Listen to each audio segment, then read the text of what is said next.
Hello Engineering Central, this is Mr. B here again. We're going to talk about some more key engineering concepts, especially with regards to robotics. So we're going to talk about today's mechanical advantage, which is probably a new term for pretty much everyone, I would expect. Learning goals for this are to describe what power is. We use the word power all the time, but what is it? To recognize types of gears and to figure out how to use them, and also to understand gear ratios and reductions, which is essentially what mechanical advantage is. So let's get going. Motors are limited. Any motor that's manufactured has a limited amount of power that they can output. They're specified, that's what they're made to output. So that means that for any particular amount of work that needs to be done, like for example lifting a weight, the motor can only do it so fast, or maybe not even at all. If it doesn't have enough power to perform the work that you want it to perform, it will stall. So to ensure that the motor is going to actually be able to continue to function and be able to draw only the current that's allowable without overheating, that load must be below a certain threshold. Most DC motors have thresholds built in so that if the draw exceeds that, then they will actually stop, so to prevent them from overheating and burning out. So that's a good thing, but it's frustrating when you're trying to move something or lift something up and you don't have enough power to do so. So what happens then if you need more power? What happens if you need to lift something with a lifting mechanism and you just can't do it? Your arm is not strong enough. Or what happens if you have to pull something or push something that your robot just can't handle? What happens? Well, you do have a couple of options. Option number one is to use more than one motor. And that's a great solution if you've got lots of money and lots of motors. Motors along with sensors tend to be the most expensive parts of any robot. But you can do that, or you can use a mechanical advantage. So we'll talk about each of these in turn. So what happens with multiple motors? If you do this, as I said, you need to have lots of motors at your disposal. And the drawback with the Lego Mindstorms is that really you only have 3 motors to begin with. So if you use 2 of them on a lifting mechanism, for example, then you really only have 1 to move your drive base, your drivetrain, and that's not a lot. So in the Lego Mindstorms world, probably you're not going to use multiple motors for a single application. But when we get into grades 11 and 12 and start using some of the bigger robots, then you've got lots of motors at your disposal and you can use multiple motors. So it's worth your while knowing what happens when you do so. Using multiple motors is a great and simple solution. What it does is it balances the torque load. So this solves your problem potentially if you're trying to lift something that's too heavy for a single motor, because the torque that's required to lift that can be balanced over 2 motors. And so essentially what you're doing is you're doubling the torque output. However, notice that speed does not change. So whatever work you're able to do, you don't increase it at all. So doubling the motors for a racing robot will have no bearing whatsoever, unless your robot is really, really heavy and you need the 2 motors just to get it to move. But you will not see a speed increase with multiple motors. You will, however, see a doubling in the torque. So that's a great solution, kind of. So we talk about the pros. Pros are doubling the torque, and it's easy. It's really, really easy to snap on or to slap on another motor if you have them. Cons, though, there are a few of them. One is that multiple motors take up a lot of space. Motors tend to be fairly sizable, so you're using a lot of space on your robot merely for motors. Motors are expensive, and you don't get any speed increase whatsoever. So there are some pros and cons to using multiple motors. Let's talk more about mechanical advantage, because that's really where you're going to spend your time, especially with the Lego Mindstorms. So mechanical advantage is a new term quite likely, and what does that mean? So by definition, or at least an engineering definition, the mechanical advantage is the ratio of output force to the input force applied to a mechanism. So you may have heard of gear ratios in the past. Using gears is essentially what mechanical advantage is. So if you have a 1:3 gear ratio, what that means is that the geared motor is applying 3 times the force as the motor on its own. And as we'll see when we get a little bit further, that force can be either speed or torque. So mechanical advantage is using mechanics, really, to your advantage. So, power. What is power? We talk about that a lot. We talk even about using engineering to gain power. Power is really the rate at which work is performed. So if you've got two students who are carrying a 15-pound backpack up central stairs, the student that can do it quicker is the one that's exerting more power. That student may have more power, but they're certainly exerting more power. Because if power is the rate at which work is performed, and the same amount of work is performed to carry that 15-pound backpack up central stairs, it's the same amount of work. So the student that did it quicker is the one that expended more power. Now to transmit that power, so it's one thing to have that power, but you have to transmit it, you have to make use of it. And so power transmission is the transfer of energy from its place of generation or storage, like a battery for example, to a location where it does work. So in a typical robot setup, you've got your electrical energy stored in a battery, you need to transmit it through wires to a motor, and then you still need to convert it from the motor. That power needs to be converted from the motor into something that can do work. Whether that be wheels, whether it be a lifting mechanism, whatever it is, it's got to be converted into something that's useful. So that's where the mechanical, so you're transmitting power, electrical power gets transmitted, but then mechanical power also gets transmitted. And that's often in the form, we learned about this in the last lesson, of rotational motion. So how do we transmit power mechanically? A couple of ways. Shafts are a big method of transmitting power.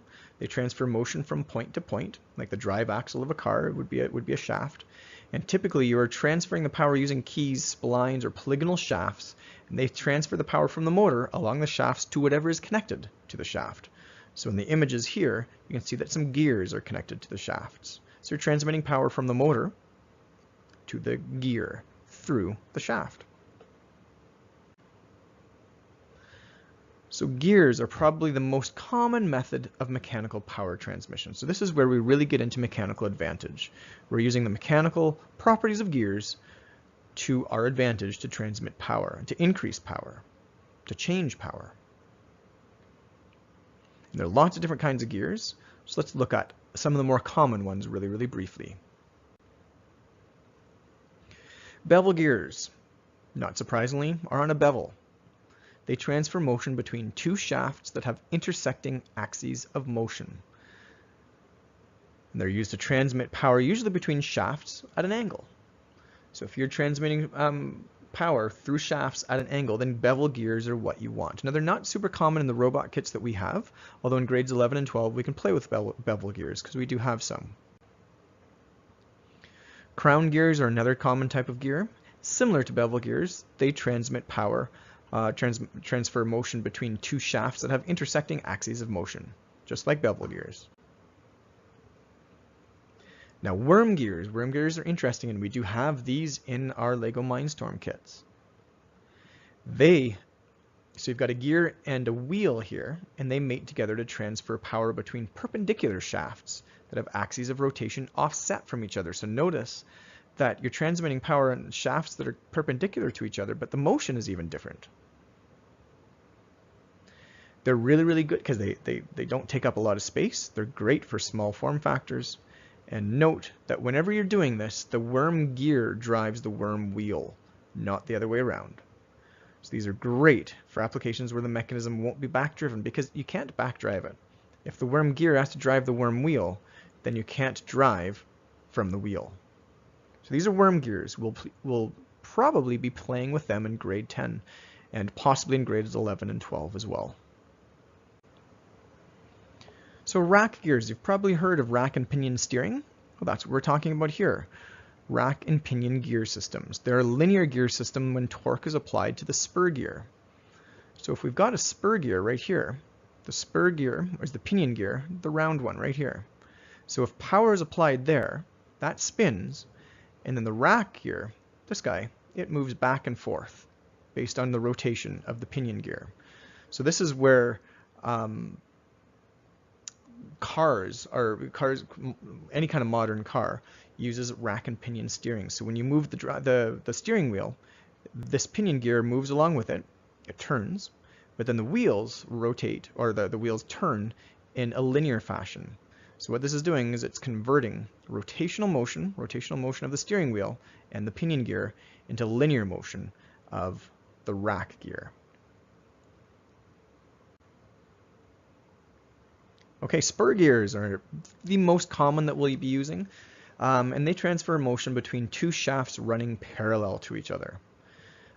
They have teeth that run parallel to the gear's axis of rotation, and so they're found in everything from cars to the mechanisms that open the tray of Blu-ray players. These are really, really common, and you'll be using them a lot over the next few years. So key terminology when you're dealing with gears is teeth and pitch, or they are at least teeth and pitch. So for two gears to mesh, they need to have the same size and shape of teeth, and they need to be spaced the same.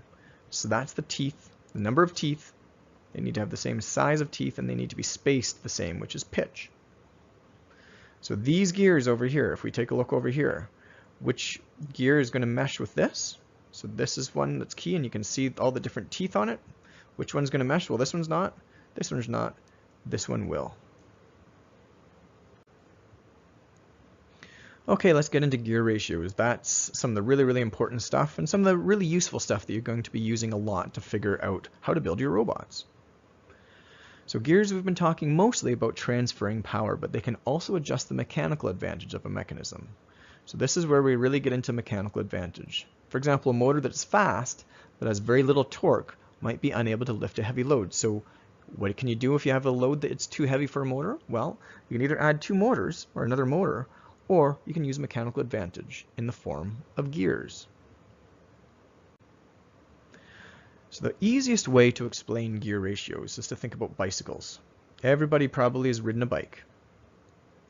And you think about a bike, if you need to ride your bike up a really, really steep hill, you're probably going to change gears to the point where you're able to transfer a lot of torque, in other words, the power to get up a hill, but in that same gear setup, if you go down the hill, you won't be able to go very fast. In fact, you won't even be able to pedal because gravity is going to take you so quickly, or a lot more quickly than what your feet can handle in that kind of a gear setup. So going up a hill, the load is high because you're going up a really, really big hill, and so you need to use a gear ratio with increased output torque, but you sacrifice speed to do so. When you're going fast down a hill, well, the load's low now because gravity's helping you out. So you can use gear ratio with increased speed at low output torque. So as the mechanical advantage changes, the speed of motion changes. And if the amount of work increases, the speed at which it gets done decreases. So in this scenario, when you're going up a hill, the amount of work is increasing, but the speed at which it gets done is decreasing because you're going up this big steep slope here. So going up a hill, you're going to use a gear system with increased output torque, but reduced speed. Okay, let's use another example with levers or even pliers. I use pliers to demonstrate this in class. So if you take a look at this little diagram over here, you've got an input side that's going to move 1 meter. Here you go, this is 1 meter right here. If that's moving 1 meter, then this output side is moving 4 meters. So which side is moving quicker? Well, the one that's moving 4 meters. It's moving in the same amount of time, 4 meters, that it takes this side to move 1 meter. So which one's going to have more torque? If it takes 1 second to move them both, then the one that's moving 4 meters is moving a lot farther. So if the input is 1 meter, if this is the input's moving at 1 meter per second, while the output is obviously moving at 4 meters per second. Now, here's where the practical application of the pliers comes into play. So they're essentially a lever system. And if a particular force, so if I use pliers, needle nose pliers, to squeeze my fingers, and I'm using the handle part has the longer lever. So its like my hands are on the longer part, but my finger is between the shorter part. That shorter part is moving at a slower speed, so it's going to result in much more torque. I could actually crush my fingers quite easily using needle nose pliers. However, if I shove my fingers in the other side and use the plier side, the short side, as the input and the handles as the output, well, now I can squeeze as hard as I possibly can, and I can't really even hurt myself. Because this long lever side, it's moving quickly, but it doesn't have any torque, so I'm not doing any damage to myself. So gears are very, very similar to levers. Gears essentially work, they're a whole series of levers. A spur gear, a 12-tooth spur gear, may have, you might think of it as having 12 different levers. And here's how it works when it comes to torque. So if you have torque applied to the first gear, so here's torque applied right here, okay? That applies a linear force right at the tip of this tooth here. That same force is then going to be transferred onto this gear through this tooth that it is mated with. So whatever force I've applied right here onto this gear is now being applied to this gear as well. And the general rule is that small gears are driving large gears. So in this case, we've got a small gear. This gear is much physically smaller. I haven't counted the teeth here, but it's got a smaller number of teeth than this gear. So a smaller gear driving a larger gear, that increases the torque. So small gear driving large gear, more torque. And what do you think happens to the speed? So if this 36-tooth gear, so this was a 30 if you were to count all these little teeth, we've got 36 of them. So 36-tooth gear, if it's the one that's driving, the input is the 36-tooth gear, and it's rotating this 60-tooth gear, this gear is rotating at 1/36th of a revolution. And it advances the 60-tooth gear 1 tooth. So that means that that gear is moving at 1/60th of a revolution. So which one's moving faster? The one that's moving 1/36th instead of the one that's moving 1/60th. So the larger gear is spinning slower than the smaller gear. Now, if the small gear, this little guy, is driving the big gear, this big guy, then what's going to result in the speed is that you're going to have a speed decrease.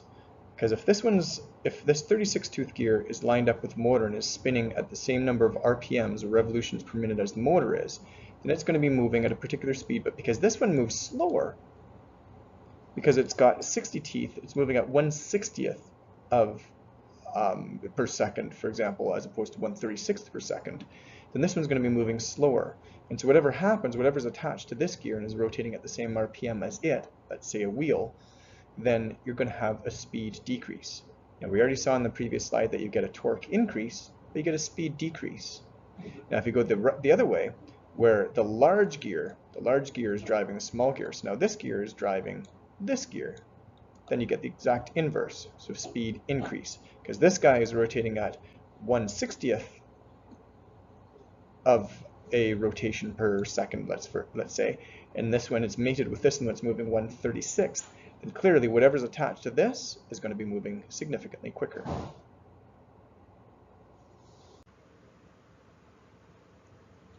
So that's gear ratio. Gear ratio is a way of essentially stating what your gear setup is. But what's the reduction? The reduction is where you actually get some meaning from it. So in a gear ratio, the previous example had a 36-to-60 gear ratio. The driving gear was a 36-tooth gear. The driven gear was a 60-tooth gear. So you can state that as a 36-to-60 gear ratio. Now the reduction, though, is you essentially divide that. You divide the driven gear by the driving gear. So in the previous example, you've got 60 divided by 36. That results in 1.67. So your gear ratio is a 36-to-60, but the reduction is 1.67. But what does that actually mean? Well, if you've got the gear ratio in this case of a 12-to-60 gear ratio, you can actually do a little bit of math on it. So if we've got a 12-to-60 gear ratio, the reduction is going to be 60 divided by 12, which equals 5. Now because a small gear is driving a large gear, we know that that increases the torque. So the 12-tooth gear is driving the 60-tooth gear, so we've got a reduction of 5. What that means is 5 times the torque. So this gear configuration is resulting in 5 times the torque of the motor on its own. So that's pretty impressive. Now conversely, if we have that same gear setup, 12 to 60 gear ratio, but instead of measuring torque, we're going to measure speed this time. What do you think is going to happen? We had 5 times the torque. Let's figure it out. So the reduction is 60 divided by 12, it equals 5. So that means we've actually got 1/5 the speed. So there's mechanical advantage for you. Using a gear system, a 12 to 60, for example, gear ratio, that's going to result in 5 times the torque. So nice payload on that, but 1/5 the speed. So it's pretty slow. So if you relate this back to an example that we often use in class, is a Ferrari and a transport truck. They both have similar amount of power, but they're geared extremely differently. So the Ferrari is geared for speed, whereas the the transport truck is geared for torque. Transport truck isn't going to win any races, but it's going to haul a big load behind it. The Ferrari, on the other hand, is going to win a lot of races, but it's not going to pull much behind it. So that's mechanical advantage. Understanding how gear systems work can increase the functionality of your robot significantly, but you have to understand how they work. You're either going to increase the power, increase the speed, or the torque.